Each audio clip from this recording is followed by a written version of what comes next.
Hey guys, and welcome back to the channel. So a while back, I made a gameplay video on the T55AM-1, and I got quite a few comments asking me if the tank was any good, and I think I tried finally answer that today by making a review of the tank. To start, you can get this tank off the Gaijin store for, I believe it's $60 in a pack. And the pack comes with the tank itself, 2,000 golden eagles, and 15 days of premium account. Or you could have gotten it during the summer sale like I did. That came with the tank, the MiG-17 AS, I believe the same amount of golden eagles, and 30 days of premium. So the first part of the tank I'm going to talk about is going to be the armor, which is decent. I believe it has 100 millimeters of frontal hull armor and 200 millimeters of frontal turret armor that is in a dome shape on the turret. It also gets composite armor on the front and sides of the turret and of the front of the hull, but don't rely on the armor to stop anything unless it's the turret and your hull down. Next, we will move on to the weaponry. Starting with the secondary weapons, it has a 12.7 millimeter roof-mounted machine gun that is good against planes and helicopters, and then it has a coaxial mounted 7.62 millimeter machine gun that is used for marking targets and killing crew that is exposed. For the primary weapon, you get a 100 millimeter main cannon that is an amazing gun. Stock, it has a reload of just over 11 seconds, and with an ace crew, you can get down to 8.5 seconds. For the types of ammo that you get for the main cannon, you get a APFSDS round, which is going to be the primary round that you're going to be using. You get Heat FS, which just tell it to piss off. You get Smoke, you get APDS, and you get ATGMs, which you want to use against helicopters and heavily armored tanks. And the Smoke, you could take a few. I personally don't, but you could take a few to cover yourself if you need to. But you also get smoke grenades, so keeping that in mind. A few extra things this tank gets. It gets 8 smoke grenade launchers, which are super useful. They launch either all at the same time or in pairs of 4. And you also get ESS, but keep in mind ESS does not work against thermals.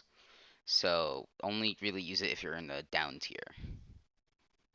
You also get NVD, but you do not get thermals.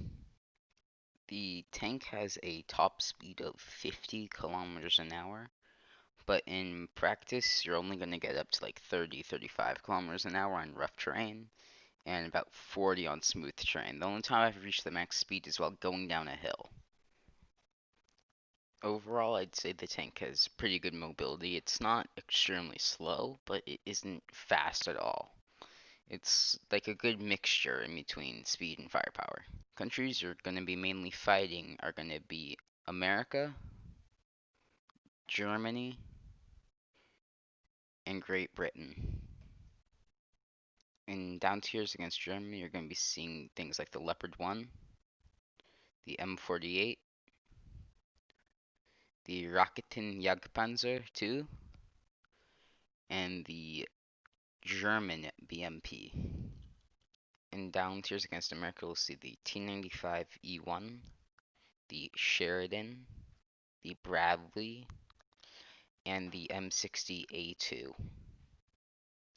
In down tiers against Britain, you're going to see things like the Chieftain 3 and 5, the Centurion Mark 10, and the Conqueror. In up tiers, you're going to see the XM1, the XM803 and MBT70, the Leopard A1A1L44, the KPZ70, the Radkampfwagen 90, and the TAM2C,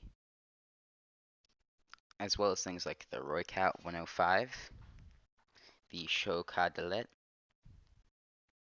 the Vickers Mark 7, and the Chieftain Mark 10. Overall, I find the T55AM-1 to be a really good tank in a down tier, and it's able to fight its own in an up tier. It can do what you need it to do when you need it to do it, and it has some trolley armor. especially on the turret.